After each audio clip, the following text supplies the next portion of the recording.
welcome to Insureblocks Open Source Community. Yes, we now have a name and it's called Open Source. And I'm very happy to have returning Mark Simpson. Say hi, Mark. Hey, everybody. Rory Unsworth, say hi. And I'm very excited to have the one and only Jessica Bordin, our community manager. Say hi, Jessica. Hi, everyone. Excellent. So Jess, since it's your turn to start off, could you please tell us, what is it that you read in the news today that you really liked? So I was scrolling through my LinkedIn newsfeed and I saw a great little article from one of the UK editors at LinkedIn called How Effective is Remote Work? And I know this is quite a hot topic at the moment because anyone who can work from home is working from home. And it was just a really great breakdown about workplace confidence, how cultures can move forward or work through these sorts of circumstances. There's a bunch of graphs in there that they've created an index for this sort of thing. And I just thought it was quite valuable in terms of what people are doing in terms of keeping their jobs and also the people who are job seeking. Yeah, excellent. Thank you for that, Jess. So Mark, the gentleman who's working from home office always changes. Tell us a little bit about your background today. So, yeah, well, we're conducting so much in the virtual environment that I thought I should go to the 1983 version of the Doctor Who show, so Inside the TARDIS, and we're kind of operating without geographical limits. So that feeling of the theme for the week. Nice. And what is it that you liked in the press this week? So the thing I liked most this week was actually out today. So the World Economic Forum's Global Blockchain Council has released a draft set of principles, what they call the Presidio principles, around helping to safeguard the use of technology. We'll put kind of details of that in the show note, because the thing I liked is that we can all sign up for it as an individual or as part of our organization. And they've kind of got four groupings of these foundational values. So it's about transparency and accountability. And let's face it, technology aside, everybody's screaming out for those two things at the moment. It's about agency and interoperability. And interoperability is, usually the second question I find that comes out when people are talking to us about blockchain technology. Privacy and security. And again, that's been dialed up massively at the moment in terms of, as I talked about last week, this trade-off between privacy and kind of prevention and protection. And then finally, accountability and governance. So again, not only your ability to opt out, but actually how there should be some rectification of things that are demonstrably false. So it's really interesting and definitely worth a read. And if you feel like it, sign up to it. I think it's a good thing to do. Excellent. It's fascinating how the World Economic Forum is actually quite a leader in pushing initiatives within the blockchain space. I mean, as you know, we've had Nadia Hewitt presenting about the World Economic Forum blockchain toolkit. So it's great to see they're also active on the other aspects of blockchain. Rory, tell us a little bit about what is it that you liked, because you kept it as a surprise from us. Mm-hmm. Yeah, well, there's a reason for that. So for the first and only time ever, I'm going to get a bit soppy on this. So what I liked this week was working with you guys. This is our fifth meeting of this week.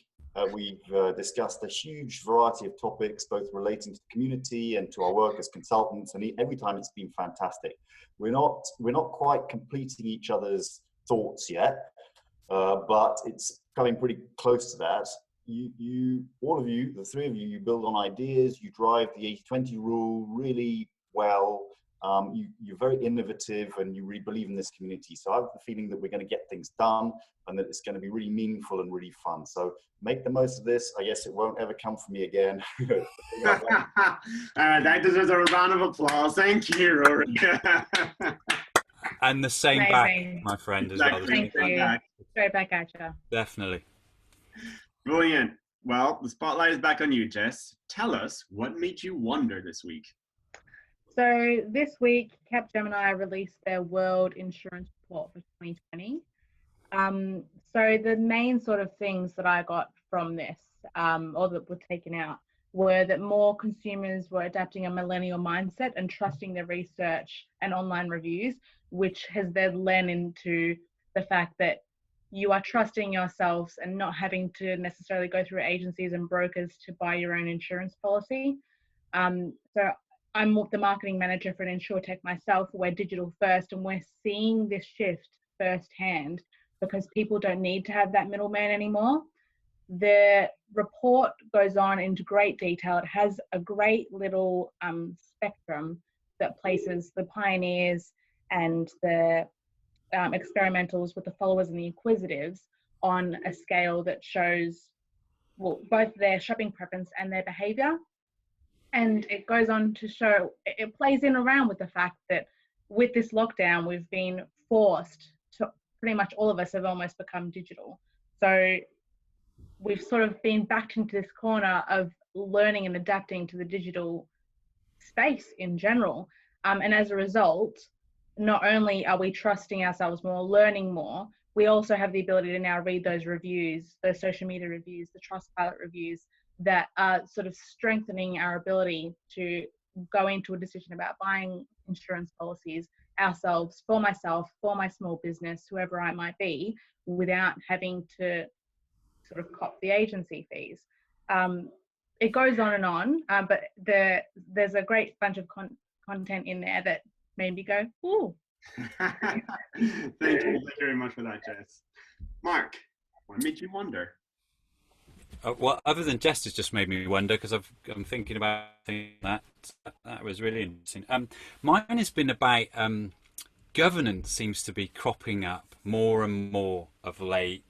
The whole piece about data ownership and in lots of different ways, and the shared ownership. And there's been a few posts this week. One was a pretty thought-provoking one from Andy Martin of IBM, and Andy usually gets some interesting stuff out there.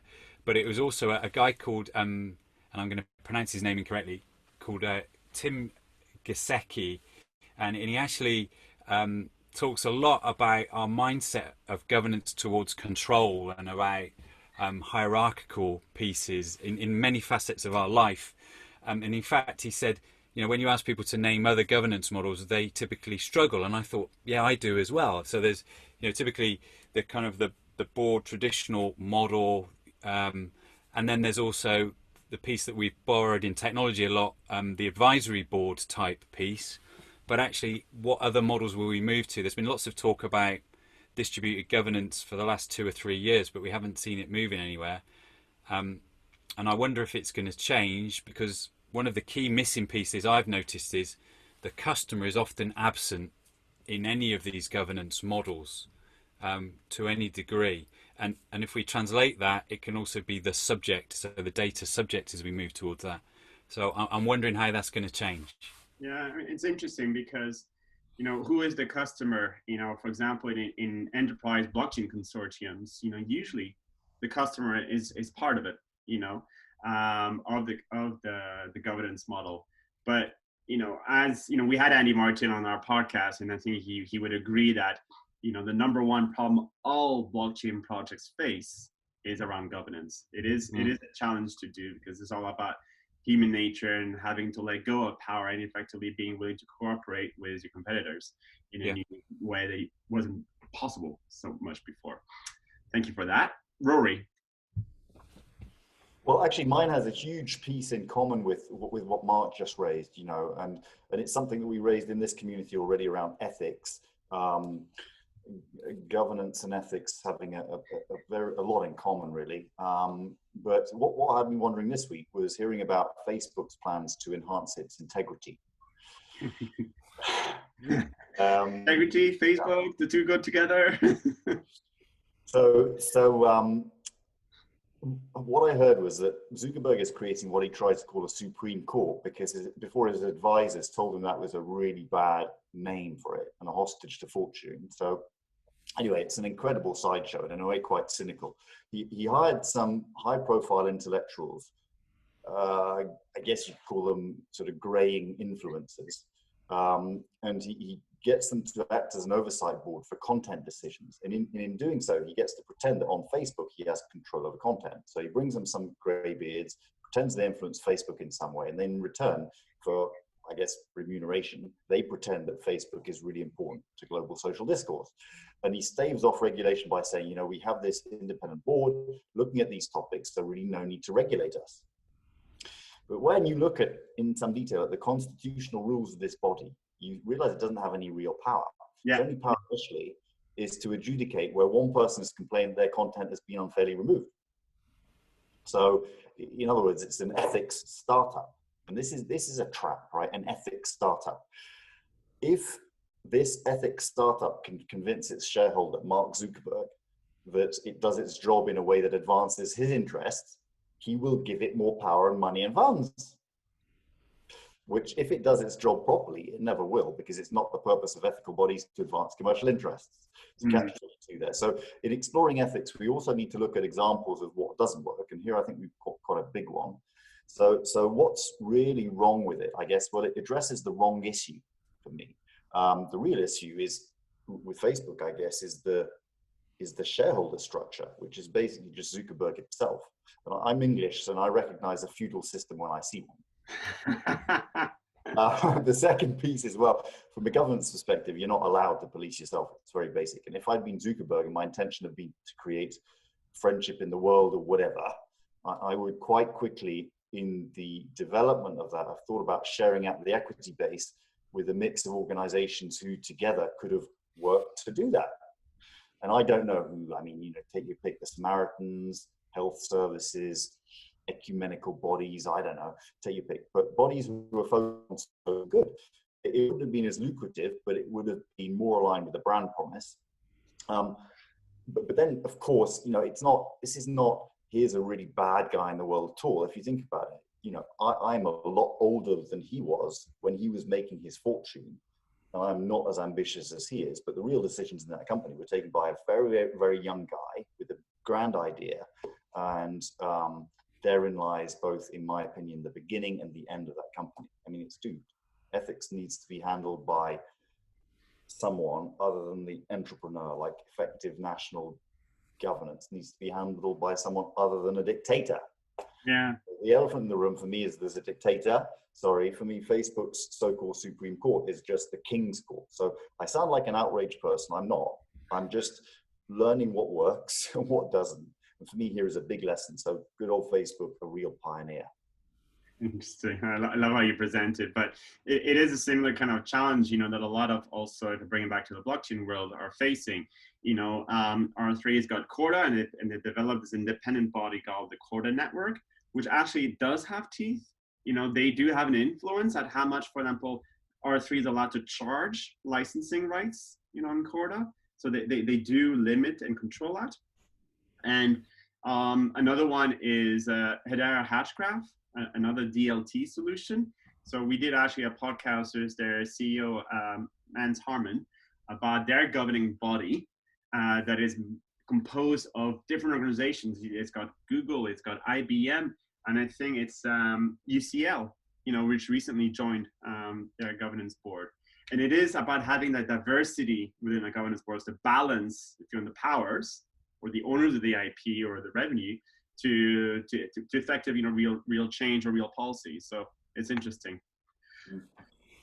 Well, yeah, I mean, I was just going to add. I mean, I like the approach that Chain That were taking as well.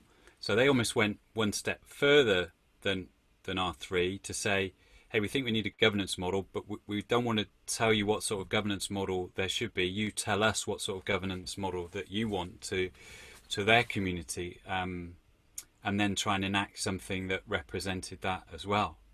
So it's really interesting, the different approaches. Yeah, no, completely.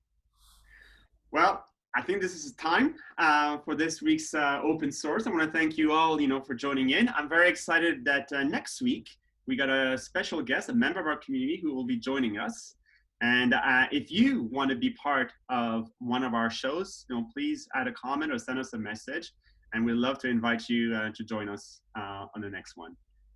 Lady and gentlemen, it's been a pleasure, and wish you all and the viewers of the video a wonderful bank holiday, and see you next week. Yeah, thanks. Have a long weekend. Take care, everyone. Take care.